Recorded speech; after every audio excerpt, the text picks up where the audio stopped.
Hi friends, welcome back to Anu story world. Panchatantram కథల్లోకి అందరికీ స్వాగతం.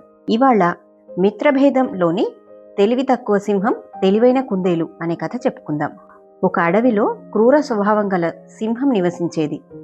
దాని పేరు మదోత్కటం. సింహం చాలా బలమైంది కావడంతో కనపడిన జంతువునల్లా తరిమి తరిమి వేటాడి తినేస్తోంది. దీంతో ఏ క్షణాన ఎటు నుంచి ఏం ప్రమాదం ముంచుకొస్తుందో అని అడవిలోని జంతువులన్నీ భయపడుతూ బతుకుతున్నాయి. ఒకరోజు అడవిలోని జంతువులన్నీ సమావేశమయ్యాయి. మిత్రులారా, మృగరాజు ఇదే విధంగా వేటాడి కనపడిన జంతువునల్లా తిన్నట్టయితే మనలో ఎవరూ మిగలరు.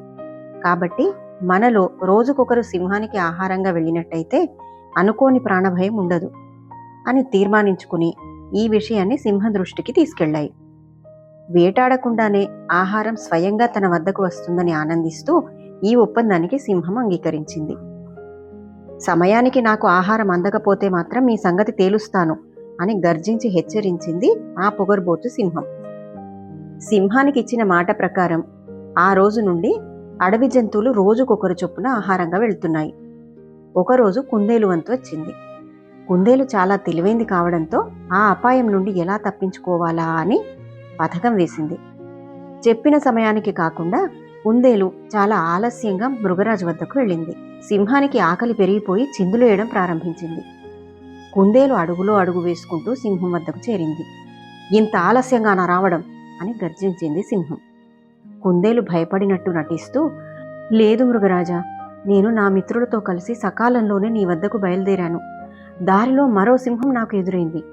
తనే ఈ అడవికి రాజునని, తన మాటకు ఎదురు చెప్పిన వారిని చీల్చి చెండాడుతానని బెదిరించి నా తోటివారిని తినేసింది. మీకు ఈ విషయం చేరవేయాలని దాని కన్నుగప్పి ఎలాగో అలా తప్పించుకుని వచ్చాను రాజా అని భయం నటిస్తూ చెప్పింది కుందేలు. పొగరుబోతు సింహానికి అహం దెబ్బతింది. ఆ తల పొగరు సింహం ఎక్కడ ఉందో చూపించు, దాని అంతు తేల్చిన తర్వాత నిన్ను తింటాను. నిన్ను ముందుగానే తింటే దాని జాడ నాకు చూపించే వాళ్ళెవరూ ఉండరు కదా అంది సింహం. కుందేలు ఒక బావి వద్దకు సింహాన్ని తీసుకువెళ్ళి, మృగరాజా, ఆ పొగరుపోతు సింహం ఈ నూతిలోనే ఉంది అని చెప్పింది. సింహం బావిగట్టుపై నిలబడి లోనికి తొంగి చూసింది. బావిలోని నీళ్లలో దాని నీడే కనిపించింది. సింహం గర్జించింది. దాని ప్రతిబింబం కూడా అదే విధంగా చేయడం చూసి సింహం భ్రమపడింది. ఈతరాని తెలివి తక్కువ సింహం నీళ్లలోని తన ప్రతిబింబాన్ని చూసి శత్రువని భావించి భీకరంగా గర్జిస్తూ అమాంతం బావిలోకి దూకి మరణించింది. కుందేలు చాలా సంతోషించి ఈ విషయాన్ని తన మిత్రులతో చెప్పింది. మృగాలన్నీ కుందేలును చాలా ప్రశంసించాయి. ఆనాటి నుంచి ప్రాణభయం లేకుండా జంతువులన్నీ స్వేచ్ఛగా అడవిలో తిరుగుతూ జీవనం సాగించాయి.